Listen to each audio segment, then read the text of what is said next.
आज अदालत में बहुत ज्यादा भीड़ थी। लोग गुटों में खुसुर फुसुर कर रहे थे। सबकी जुबान पर एक ही सवाल था कि आखिर एक पिता अपने बेटे पर केस कैसे कर सकता है। सब कुछ तो है, फिर ऐसा क्यों किया। तभी पिता अदालत में दाखिल हुआ ताकि अपने बेटे की शिकायत अदालत में कर सके। जज साहब ने पूछा, आपको अपने बेटे से क्या शिकायत है। बूढ़े पिता ने कहा कि मैं अपने बेटे से उसकी हैसियत के हिसाब से हर महीने का खर्च मांगना चाहता हूँ। जज साहब ने कहा कि वो तो आपका हक है, इसमें सुनवाई की क्या ज़रूरत है। आपके बेटे को हर महीने खर्च देना चाहिए। पिता ने कहा कि मेरे पास पैसों की कोई कमी नहीं है, लेकिन फिर भी मैं हर महीने अपने बेटे से खर्चा लेना चाहता हूँ, चाहे वो कम ही क्यों ना हो। जज साहब आश्चर्यचकित होकर पिता से कहने लगे कि आप इतने अमीर हो तो आपको बेटे से पैसे की क्या आवश्यकता है। पिता ने अपने बेटे का नाम और पता देते हुए जज साहब से कहा कि आप मेरे बेटे को अदालत में बुलाएंगे तो आपको सब कुछ पता चल जाएगा। जब बेटा अदालत में आया तो जज साहब ने बेटे से कहा कि आपके पिताजी आपसे हर महीने का खर्च लेना चाहते हैं, चाहे वह कम ही क्यों ना हो।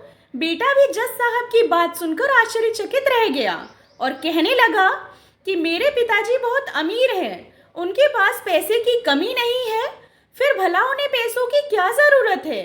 जज साहब ने कहा, यह आपके पिता की मांग है और वे अपने हक के लिए स्वतंत्र हैं। पिता ने जज साहब से कहा कि आप मेरे बेटे से कहिए कि वह मुझे हर महीने 100 रुपये देगा और वो भी अपने हाथों से, और उन रुपयों को देने में बिल्कुल भी देरी ना करे।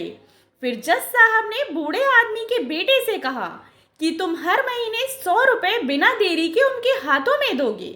ये अदालत आपको हुक्म देती है। मुकदमा खत्म होने के बाद जज साहब बूढ़े आदमी को अपने पास बुलाते हैं।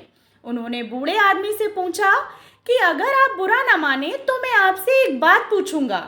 आपने बेटे के खिलाफ यह केस क्यों किया? आप तो बहुत अमीर आदमी हो, इतनी छोटी सी कीमत के लिए।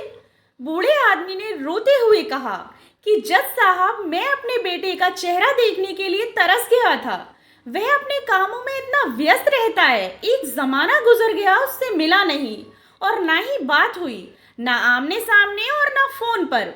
मुझे अपने बेटे से बहुत प्यार है, इसलिए मैंने उस पर यह केस किया था ताकि हर महीने मैं उससे मिल सकूं और मैं उसको देखकर खुश हो लिया करूंगा। ये बात सुनकर जज की भी आंखों में आंसू आ गए। जज साहब ने बूढ़े आदमी से कहा कि अगर आप पहले बताते तो मैं उसको नजरअंदाज और ख्याल ना रखने के जुल्म में सजा करा देता। बूढ़े बाप ने जज साहब की तरफ मुस्कुराते हुए देखा और कहा कि अगर आप सजा कराते तो मेरे लिए ये दुख की बात होती, क्योंकि सच में उससे मैं बहुत प्यार करता हूँ और मैं हरगिज नहीं चाहूँगा कि मेरी वजह से मेरे बेटे को कोई सज़ा मिले या उसे कोई तकलीफ हो।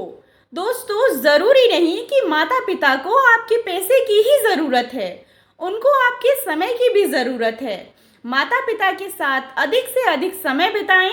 आशा करती हूँ आपको कहानी पसंद आई होगी। कहानी पसंद आई हो तो चैनल को सब्सक्राइब करें और कहानी को लाइक एंड शेयर करें। कहानी सुनने के लिए आप लोगों का बहुत बहुत धन्यवाद।